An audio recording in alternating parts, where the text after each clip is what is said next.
Well, how are you? Got a quick one today. I'm going to be talking about books. This is a book I'm currently reading, flicking through it, only a couple of pages each morning. When I wake up in the morning, generally what I do is grab a book, grab some vitamin D, and hang out with a book for a while. Think about whatever I'm reading a little more deeply than just skipping through pages like it's a task, the task that I've got to do every day. I look forward to sitting down and considering something a little more deeply each morning with a book, usually nowadays, but sometimes it's on the interwebs. But again, this is a book that I am currently studying.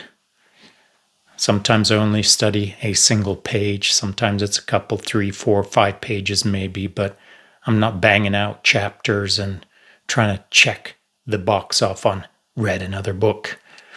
While I'm reading, it allows me to think about connections that I can make from other books or other life experiences or things that people have said to me in the past. And it's just like connecting the dots through deep reading.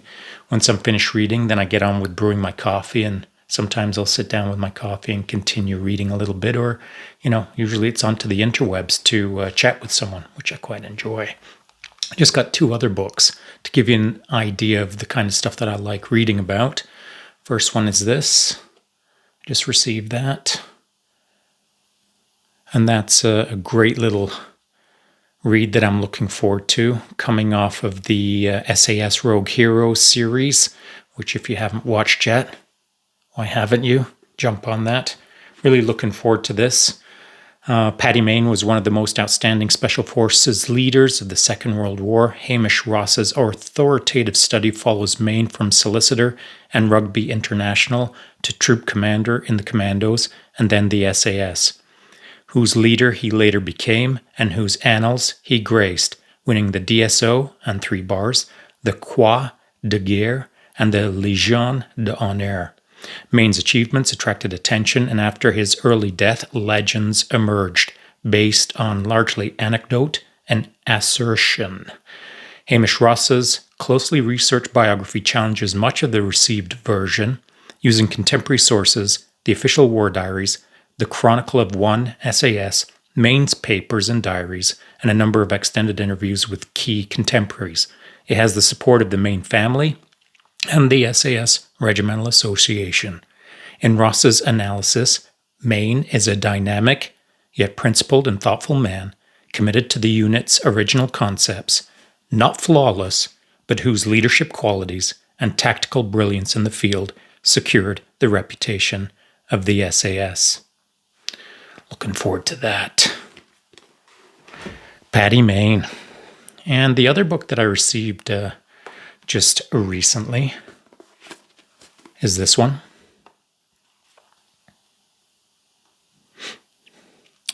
The Mission, the Men, and Me. Lessons from a former Delta Force commander, Pete Blaber. I haven't read it yet. I've heard lots about it. I don't know why it took me so long to get to this, but I'm going to get to it, of course. Quickly read the back here. His thesis is that there aren't that many different situations in life, and there aren't that many different ways of dealing with them.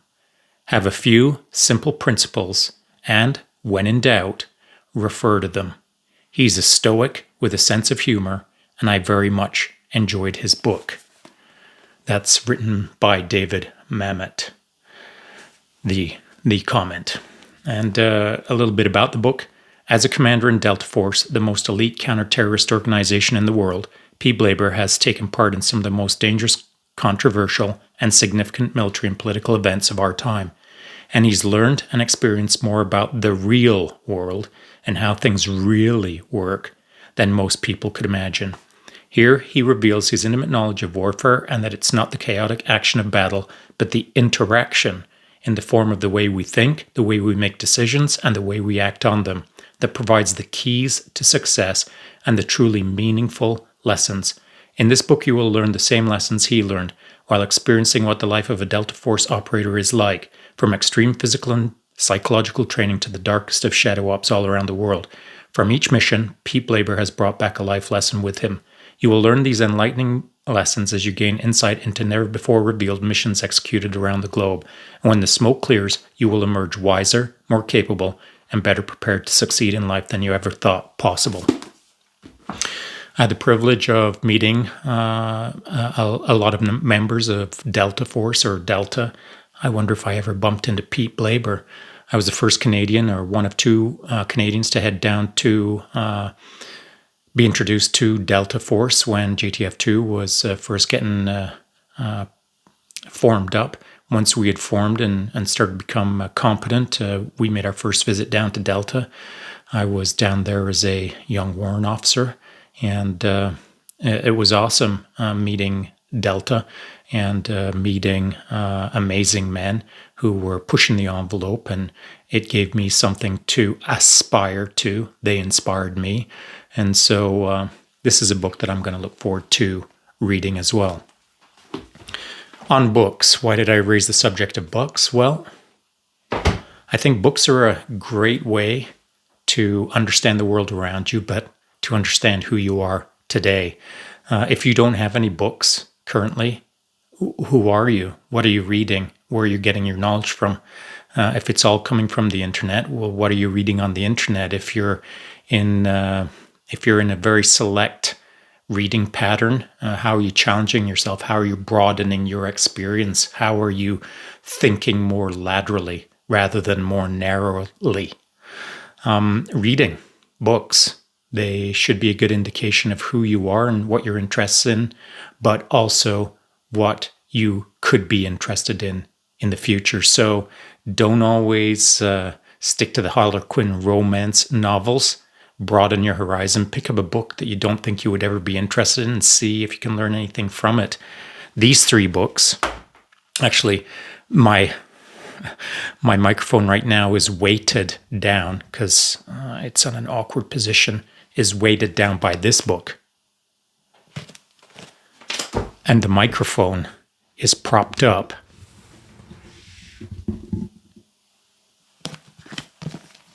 on this book.